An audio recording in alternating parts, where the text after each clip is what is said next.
மாண்புமிகு அமைச்சர் அவர்களுக்கும் மதிப்பிற்குரிய செயலாளர் அவர்களுக்கும் என் வணக்கம். அமைச்சர் அவர்கள் செயலாற்ற போகும் சில திட்டங்களை உங்களுக்கு சொல்ல என்னை அழைத்திருக்கிறார். மாண்புமிகு அமைச்சர் அவர்களுக்கு என் நன்றி. இதுவரை அரசு திட்டங்களை நாட்டுக்கு அறிவித்த அமைச்சர் அவர்கள் இனிமேல் அவரது சொந்த உடைமைகளை நாட்டுக்கு அர்ப்பணிப்பதை பற்றி நான் கூறப்போகிறேன்.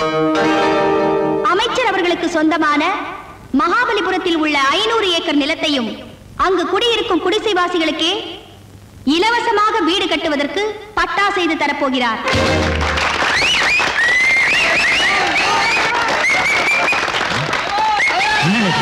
நீங்க சொல்லித்தான் இதெல்லாம் சொல்றாங்க. மற்றொரு இனிப்பான செய்தி, ஏற்றுமதி துறையில் சிறப்பாக விளங்கும் அமைச்சருக்கு சொந்தமான ஆனந்தமூர்த்தி நூற்பு மில்லை அம்மில்லில் பணியாற்றும் தொழிலாளர்களுக்கே சொந்தமாக்குகிறார்.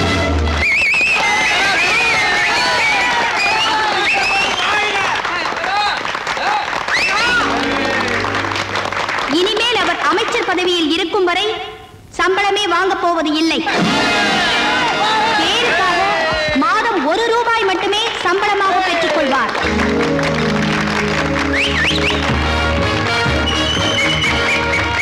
இது மட்டுமில்லை, நாளை முதல் அவர் ஏழைகளோடு ஏழையாக குடிசையில் தான் வாழப் போகிறார் என்பதை மிகவும் மகிழ்ச்சியுடன் தெரிவித்துக் கொள்கிறேன்.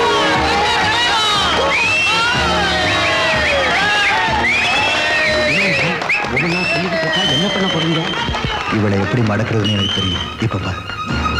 ஏழைகளுக்காக தன் வாழ்வையே அர்ப்பணித்த மாண்புமிகு அமைச்சர் அவர்களை நான் உங்களின் சார்பாக பாராட்டுகிறேன். உங்களுடைய ஆரவாரத்தை எல்லாம் பார்க்கும் பொழுது பெருமகிழ்ச்சி அடைகின்றேன்.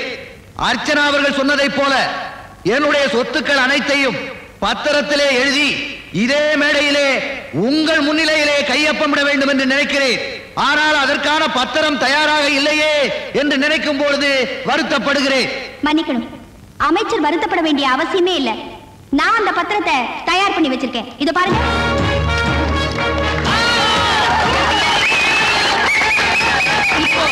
உங்க முன்னாலேயே அவர் இந்த பத்திரத்துல கையெழுத்து போட போகிறார்.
வலது கால் எடுத்து வச்சு உள்ள போங்க.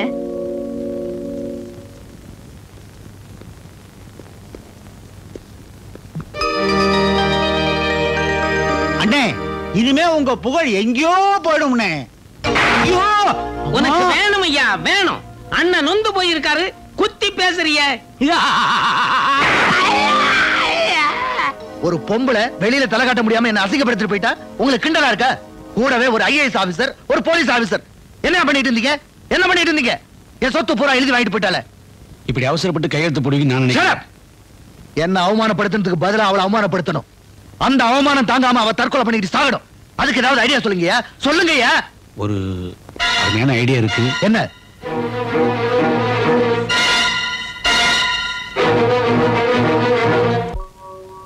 வணக்கம்மா. வணக்கம். மேடத்தை பார்க்க வந்தோம். உட்காருங்க, வந்துருவாங்க.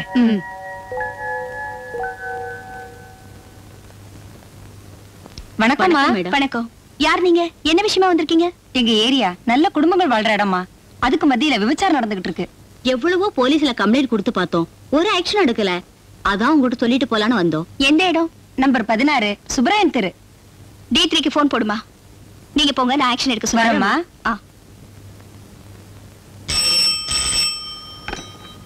Hello, inspector Kumar speaking. Social welfare director Archana. என்ன அர்ச்சனா? ஐ அம் சாரி, சொல்லுங்க மேடம். நம்ம 16 சுப்ராயன் ஸ்ட்ரீட்ல விபச்சாரம் நடக்கிறதா இன்ஃபர்மேஷன் வந்திருக்கு. நீங்க உடனே ஆக்ஷன் எடுக்கணும். Yes madam.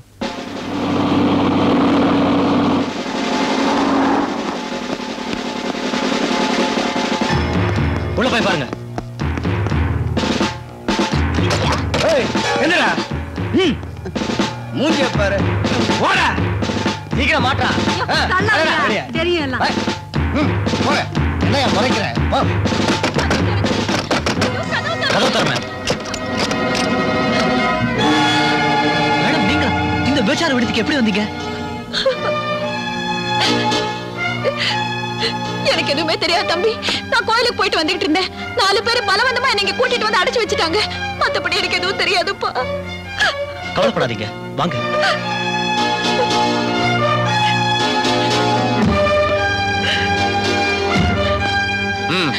சார், இவங்க ஐஏஎஸ் ஆபீசர் அர்ச்சனாவோட அம்மா சார். யாரா இருந்தா என்ன? அரெஸ்ட் பண்ணுங்க. வந்து sir. Inspector, you keep quiet.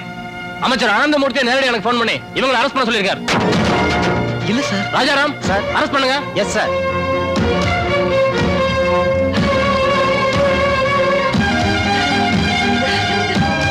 எல்லாரும் வேலை ஏத்துங்க. வாங்கடா.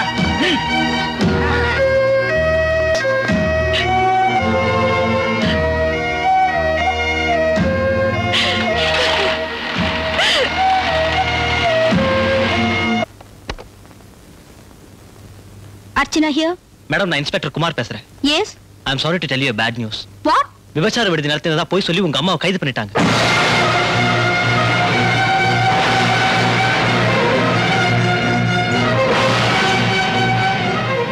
அம்மா இப்ப எங்க இருக்காங்க? அவங்க இப்ப D3 போலீஸ் ஸ்டேஷன் லாக்அப்ல இருக்காங்க. Give that bail order. அம்மா எங்க?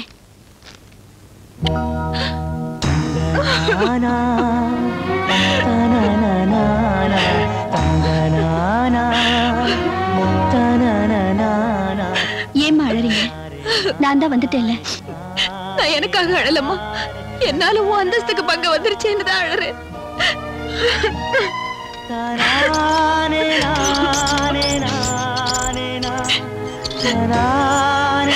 அழாதீங்கம்மா, வாங்க வீட்டுக்கு போலாம். இந்த உலகத்துல எந்த பெண்ணுக்கும் வரக்கூடாத பழிய அவமானமும் எனக்கு வந்துருச்சுமா. விபச்சாரிக்கிற பட்டத்தை கொடுத்து அந்த கேவலமான தொழிலை நான் நடத்துறதா சொல்லி என்ன ஜெயில தள்ளிட்டானே, அவன் வேற யாரும் இல்ல, எனக்கு தாலி கட்ட புருஷன்.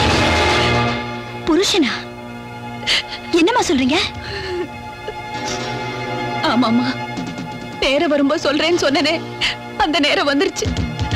நீ இவ்வளவு பெரிய பதவியில இருக்கிறது பொறுக்காம உன்னை 4 பேருக்கு முன்னால அவமானப்படுத்தணுங்கிறதுக்காக உன்னை பெத்த தகப்பன் அந்த அமைச்சர் ஆனந்தமூர்த்தி தான் இவ்வளவையும் செஞ்சிருக்கான். அமைச்சர் ஆனந்தமூர்த்தி ஏன் அப்பாவா?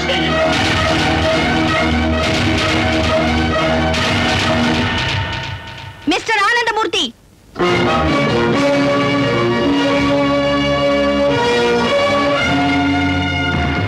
அமைச்சர் ஆனந்தமூர்த்தி, இந்த பேப்பர் பாத்தீங்களா?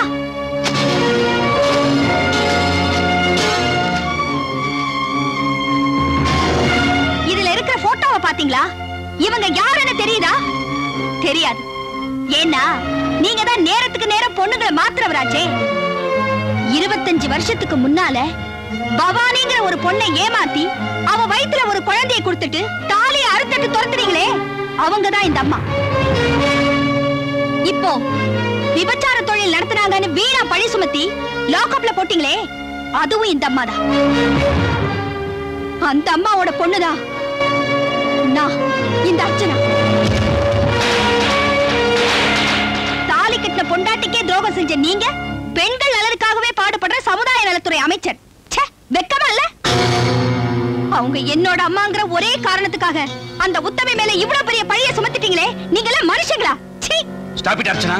அவர் ஒரு அமைச்சர், அவரை கீழே வேலை பார்க்கிற அதிகாரி. நீங்க நேர்மையா பாடுபடுற அவரை பத்தி இந்த மாதிரி கண்ணா பண்ண பேசக்கூடாது. பார்த்தாலே தெரியுது உங்க நேர்மை. லஞ்சத்தை பங்கு போட்டுட்டு இருக்கீங்களே. மேடம், ஆதாரம் இல்லாம எதையும் பேசாதீங்க. ஆதாரத்தை பத்தி நீங்க பேசுறீங்களா? குற்றவாளியை தப்பிக்க விட்டு எஃப்ஐஆர் மாத்தி எழுதி குறுக்கு வழியில ப்ரமோஷன் வாங்குறவராச்சே நீங்க. மேடம், நீங்க ஓவரா போறீங்க. உங்க மேல நடவடிக்கை எடுக்க வேண்டியது வரும். நடவடிக்கை எடுக்கிறதுக்கு சில தகுதியும் யோகிதையும் வேணும். ஒரு சாதாரண குமாஸ்தா 100 ரூபாய் லஞ்சம் வாங்கினா அவனை உடனே சஸ்பெண்ட் பண்றீங்க. இப்ப நீங்க லட்சக்கணக்கில் லஞ்சம் வாங்குறீங்களே, உங்க மேல நடவடிக்கை என்ன பேசிக்கிட்டே போற? பொம்பளையாச்சன்னு பாக்குற. டேய், ஊரை கொள்ளையடிச்சு உடம்ப வளர்க்கிற நீ என்கிட்டே உன் திமிர காட்டுற? என்ன சொன்ன?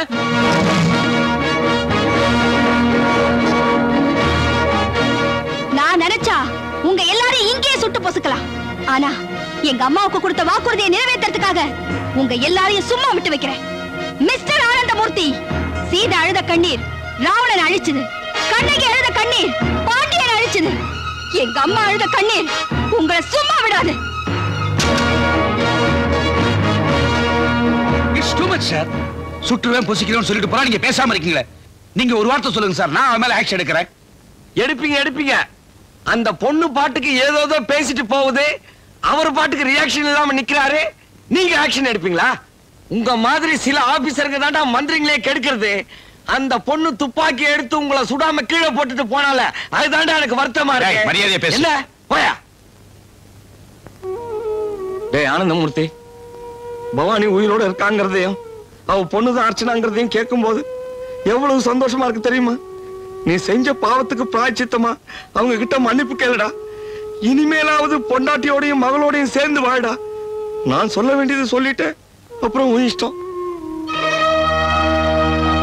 எந்த பெண் குழந்தைய கேவலம்னு நினைச்சு கலைக்க சொன்னியோ அந்த குழந்தை மேல ஆணையா சொல்றேன். உன் கண்ணு முன்னாடி அவளை பெத்து வளர்த்து ஆளாக்கி படிக்க வச்சு இந்த சமூகத்துல பெரிய பதவிக்கு கொண்டு வந்து அவன் முன்னாடி அவனை தலகுனிய வைக்கிறேன். இது சத்தியம்.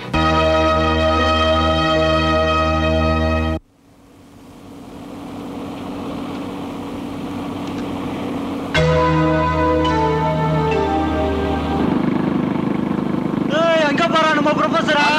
என் மேல கை வச்சல்ல, இப்ப பாத்தியா ஜெயில விட்டு ஜெயில் மாத்திட்டேன்.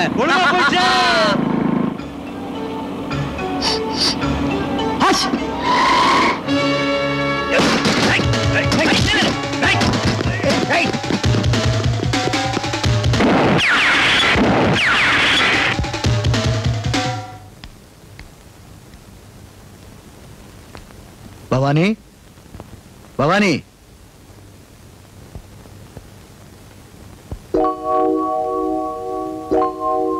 ஓ அமைச்சரா, வாங்க. எந்த உறவை வச்சுக்கிட்டு இந்த வீட்டுக்குள்ள வந்தீங்க? பவானிங்கிற பேரை சொல்றதுக்கு உங்களுக்கு வெக்கமா இல்ல? மரியாதையா இங்கிருந்து வெளியே போயிடுங்க. போறதுக்கு முன்னாடி பவானியை பார்த்து என்ன மன்னிச்சிருன்னு ஒரு வார்த்தை சொல்லிட்டு போறேன்.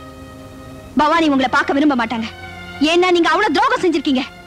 உங்களால அவமானப்பட்டது போதும்.